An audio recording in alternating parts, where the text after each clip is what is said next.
What up, folks? It's your boy Chicago. Once again, the handsome liberal. As you can see, this video is titled "A Liberal Ponders If We Need Trump Again." And I'm a liberal through and through. So let's just be clear. I'm not here faking the funk, but I'm a liberal that has the ability to see both sides of an argument. I don't believe that everything liberal is good and everything conservative is bad. I can see both sides of this. So I don't drink Kool-Aid, I don't buy Kool-Aid, and I'm not invested in Kool-Aid. You know what I mean? Okay, the reason I'm bringing this video to you is mainly because of immigration. As we know, President Biden is dealing with several crises, plural, at the same time.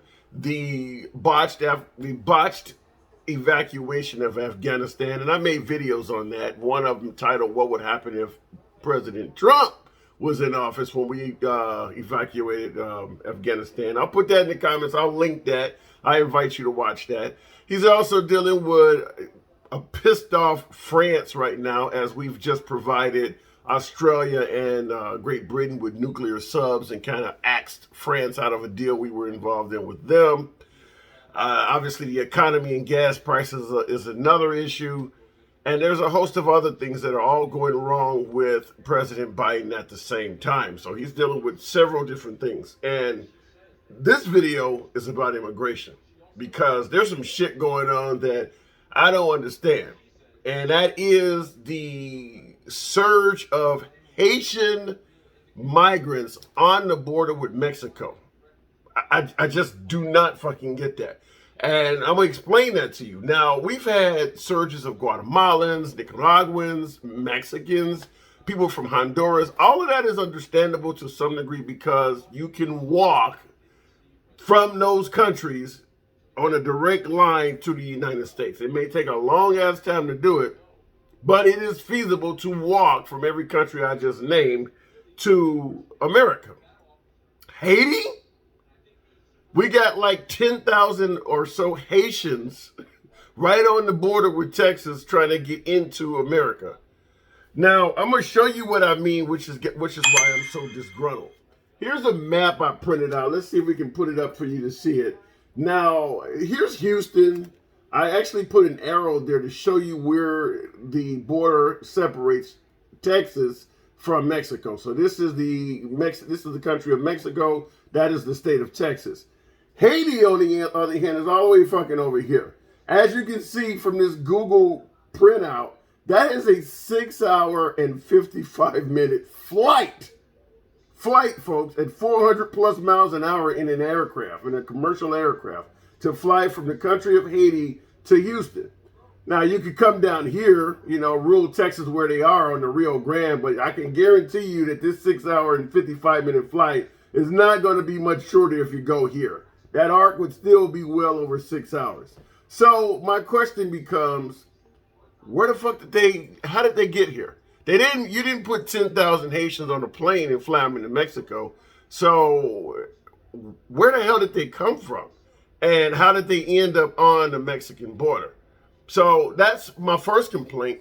Second complaint is, I'm just going to be real. Now, they're complaining that their country sucks, and it has its problems. And I'm not hating on my Haitian brothers and sisters. They are going through some shit down there. But if you notice, Haiti is here. Now, this is Cuba. You're not getting in Cuba. But there are loads of other countries. In fact, the Dominican Republic is on the same damn island with them, and that is a developing country. It's in much better shape than Haiti. And Puerto Rico, which you cannot see in this picture because it's cut off, would be about right here. So how you would pick the United States when you got Mexico, you got the Bahamas are down there, you got Virgin Islands is down. I mean, there's a whole lot of things in the Caribbean that are a lot closer to Haiti than the United States that you actually could reach by some type of boat or watercraft feasibly, as opposed to coming all the way to the United States. So I don't understand that, why they picked the United States, other than there must be a lot of people out there that think Joe Biden is soft on immigration, or Joe Biden is going to let people in. And this is why I'm saying, shit, do we fucking need Trump again? Because I'm going to say it again. I'm not hating on my Haitian brothers and sisters. I'm not one to talk about people shouldn't come here from shit old countries. But I have to ask, out of all of the places that are closer to you, if you're fleeing a disaster zone, why would you travel so far? Is it because you think all of these other countries are going to give you the boot? Mexico, like I said, the Bahamas, Puerto Rico, Dominican Republic, Virgin Islands. There's a whole lot of little countries down there that could take some of these people. Now, we know how tough Trump's stance on immigration is. And that probably has a lot to do with why I'm saying what I got to say. And that is, you got to turn these people away. You just can't let anybody just, exploit your border like that. This can be fucking dangerous. If they can get in this easy, anybody can get in. And I'm not going to be one to say there's a whole bunch of terrorists or Al-Qaeda or rapists or MS-13 in the crowd. But we know there's some. We know everybody in that crowd ain't going to be in America's best interest. That's a lot of people just trying to storm and bum rush the border at one time. And the only way I can think of something like this happening is they must feel like things have changed since Joe Biden has gotten in office. Now, I will say under Trump, in 2017, there was a surge of migrants. There was a surge at one point because he was trying to say that there were Middle Eastern men in the crowd making up all kinds of shit. So it wasn't like he didn't have a surge under his presidency. But he got real tough on the motherfuckers, and that stuff kind of backed down. Here we got people now coming from other regions. And not only is this looking like Joe Biden is soft on immigration, here's the big kicker. Joe Biden appears to be soft on people he really needs to toughen up on, and that is fucking Mexico. Why is Mexico allowing their country to be used as a pass-through to everybody who wants to come to America? They're willing to walk from, do you realize how far it is to walk all the way from the Honduras or Guatemala, from the southern tip of Mexico, all the way to the fucking top? I didn't Google that for the sake of this video, but I'm going to guarantee you it's easily over 1,000 miles, probably more than 1,500 miles. They're literally walking through on foot, or if they can hire, smugglers or whatever the hell you want to call them. They're literally crossing Mexico all the way from the tip of that, the southern tip of that country, all the way up to the top to come across it in Texas. Mexico needs to do something about that. And once again, I'm gonna bring up Trump's name is because Trump was talking about holding Mexico accountable. You know what the fuck is going on your border with the United States. You got a military, you got border patrol in Mexico. Stop this shit. I mean, we're getting an influx of people coming in from your country. Now, Trump would have been bold enough to say, I don't give a shit where they're coming from. If they cross your border, we're going to drop them back off in your country. It's a tough stance, and unfortunately, Trump was very boisterous and bombastic, so it made him look like shit. But this is probably the approach that needs to be taken. I'm not saying that these people aren't despondent and poor, but you just can't have everybody who's deciding, I'm going to go to the United States and I'm going to leave today. No country can sustain that. You just can't do that. You got to have some type of border integrity. And Trump was focused more on this than it appears to be Biden. Now, let me say this real quick before it just seems like I'm hammering Joe Biden. And I am. He's fucking up in this area. But let's face it. When Trump ran for office, the argument was there were currently 12 million illegals in America, and we needed to do something about it. That's why they put them in to build a wall or whatever. 12 million illegals did not happen under Obama or, George W. Bush. This has been going on for a sustained period of time. The reason is because both parties want immigrants in America. The Democrats want immigrants in America because we believe and I'm saying we because I am the handsome liberal, we believe that immigrants translates into votes. And there's no denying that actually happens, particularly coming from the Hispanic community outside of Cuba. Cuba's about one of the only countries that is Hispanic that tends to vote right-wing because they come from socialist Cuba, and they've dealt with the Castros down there, and they know how bad socialism is. So Democrats have been branded as socialists, and the Cubans don't want anything to do with going back to socialism. So we do not get the Cuban vote. However, all of those countries coming out of Mexico on down, all the way until you get into South America, all of that shit, when they get here and they have offspring and they finally get legalized in America and they can vote, they vote Democrat. I mean, that's just it. They vote Democrat. So we believe it translates into votes. But what do the Republicans want out of this? And my lighting went down. Sorry about that. Didn't charge the battery up. But what does that mean for Republicans when it comes to immigrants? Republicans like immigrants because they support big business. And big business likes immigrants because they work for cheap. So big business, in turn, will make donations and campaign contributions and things like that to Republicans to also look the other way when it comes to immigrants. That is why we have such a huge immigration issue in America, is because it has been going on with both sides. And this has been my counter argument from day one when Trump talked about building a wall. It's kind of like the horror movie when they tell you the monster is inside the house, the phone rings, and you find out the person is inside the house already. That's the same thing when it comes to our immigration problem. You can put up walls all day long, but they won't mean shit if the people inside the country keep opening it up and letting the immigrants through the wall. And that's going to happen whether you got a Democratic politician in office or a Republican politician in office, because both sides have a vested interest in letting immigrants in this country. And I'm not talking about that come legally shit. I'm talking about letting as many of them in as possible. So I'm just telling you that's how it is. Now, I do believe Trump took a whole different approach on this. He wasn't in favor of that shit. He was just, for the most part, anything coming from the South, whether it was black or brown, which is why he got the racist tag on him, but this wouldn't be happening. These Haitians are black people. This would not be happening. So we can go anywhere we want to on that argument, but let's face it, most of the people that are trying to get into America illegally are brown or black. So, I mean, it's like you got an influx of cats, you go get a dog, or you got a, influx of mice, you get a cat. This is the perfect person to deal with this problem. And that's the same thing. You got an influx of black or brown people.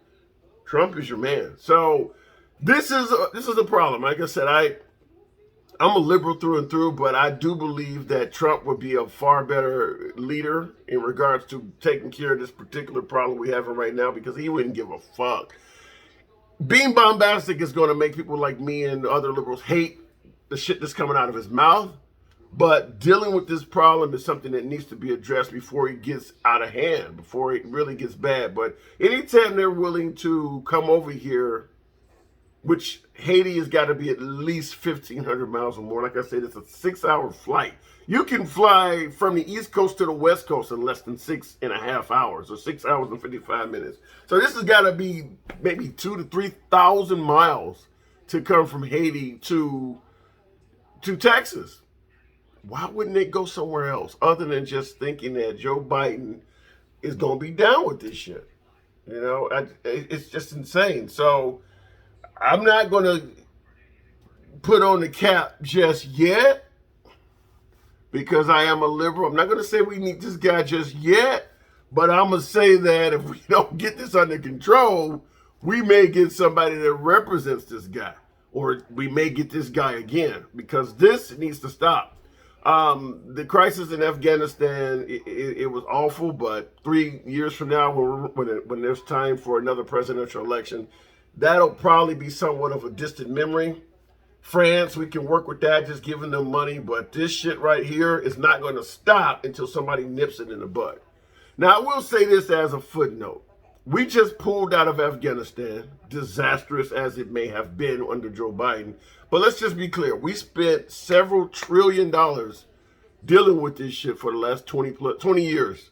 And we dealt with Iraq probably, 15 years or more? Can you imagine? I'm just going to want you to think about this. Can you imagine when you look at countries like the Honduras, Haiti, what else is trying to get over here? Guatemalans are trying to get into America in droves. Hell, even Mexicans to some degree. Can you imagine if we had to use that money to help straighten out these fucking countries that we're complaining that are trying to swarm us? Can you imagine how far those trillions of dollars would have went to make Haiti more hospitable to Haitians, Mexico more hospitable to Mexicans. Guatemala more desirable to Guatemalans. Can you imagine? We would have actually accomplished something. We didn't accomplish shit in Afghanistan. We didn't accomplish shit in Iraq. Certainly nowhere near enough to say it was worth spending trillions of dollars. We could have done that in these countries. And here's the kicker. It wouldn't just be giving away money. We could have got shit out of it. What I mean by that is, right now, we import a whole lot of jobs to China. And China is not our friend. Trump made that clear. Once again, do I need to put on the fucking hat? Because Trump was down with this. Trump made it clear that China was not our ally. If we brought Haiti, Guatemala, or the Honduras out of poverty, they would take them same jobs for those same bullshit wages that China would. It would be less on shipping. We would have an ally as opposed to China, who's like, fuck you, and they're becoming a superpower, and now they're becoming a military threat because we have given them so much money. We could have done this with Haiti. We could have done this with the Hondurans. We could have done this with Guatemalans. We could have even done it to a bigger degree with Mexico. And we have given Mexico a lot of jobs through NAFTA and a few exchange programs, but nowhere near like what we've done with China. We've employed a whole lot of Chinese, and they are ungrateful as fuck from it. They don't give a shit about America. It's just a business deal with them. They don't, when we're on the world stage, they're on the opposite side of almost everything that America thinks is in their best interest. We really picked a horrible person to blow up. You know, they say, I made you, how can I play you? We made China, but they don't give a shit about that. So if we had diverted that money to these countries that I'm talking about now that are truly despondent, we could have got a whole lot more bang for our buck. And to some degree, this still could be done. We could set up infrastructure and things like that in Haiti and places like that, and you know, make those countries a little bit more desirable for them to live. Now, it doesn't have to be like America. I'm not talking about giving them subdivisions and internet in every house and shit like that, but I'm talking about the same type of jobs we started out with in China. Not necessarily putting kids to work. I mean, some of that shit was really bad, but $3-4 an hour, I bet you that would go a long ass way in Haiti. Now, the argument also is we should bring those jobs back home to Americans. But what I'm saying, before we get to that point, if we're gonna outsource, why not outsource to somewhere we're gonna get something out of? We clearly are not getting anything out of China other than enriching a few American CEOs who are making a killing by hiring these cheap people. Outside of that, it's not benefiting the country of America one bit. We could have that cheap shit made anywhere. It doesn't have to be made in China. I mean, I know we like getting shirts for $20 and we like to be able to get a computer for $400 because it's made by cheap labor, but it doesn't have to be made by fucking Chinese people. It could be made by somebody who actually likes us. Haitians, Guatemalans, Nicaraguans, you know, Hondurans. These are people that would be very appreciative of this. So it's not like we got a base in China out of it, or we didn't get anything out of working with China other than it enriched a few CEOs by getting rid of their Americans and undermining their American workforce's salary and being able to hire Chinese. We literally sold out our country to enrich a very, very minute amount of people. Tell me where I'm wrong. Anyway, this is your boy Chicago, the handsome liberal. I'm pissed off about this. I just wanted to come and let you know that. And like I said always, I can see both sides of something. I'm not just going to come at you from a straight up liberal standpoint or a straight up right wing standpoint. I'm liberal, but being liberal doesn't mean you should be closed minded. I'm not biased like that. I'll let you, boy. Somber day. We talked about Gabby in an earlier video being found dead and things like that. They're still hunting for the boyfriend. We talk about all things social, all things big in this channel. If you like what you see in here, I'm going to ask that you go ahead and punch that subscribe button. Your boy likes that. I've been getting my numbers up. I've been appreciating that. If you like what I just said here, go ahead and give me an amen in the comments. Hit the like button. If you think I'm talking shit, talking fecal, pretty much go ahead and hit the dislike button. It all helps the analytics of the channel. and it helps me keep dropping these gems on you. We're getting better. We got the little movement started. By the way, any comments posted, I respond to all comments, unless you're just talking some yin yang. But for the most part, we do hash out a lot of things in the comments as well. So I'm gonna end the video here. It's been long enough. Your boy, the handsome liberal, Chicago, out.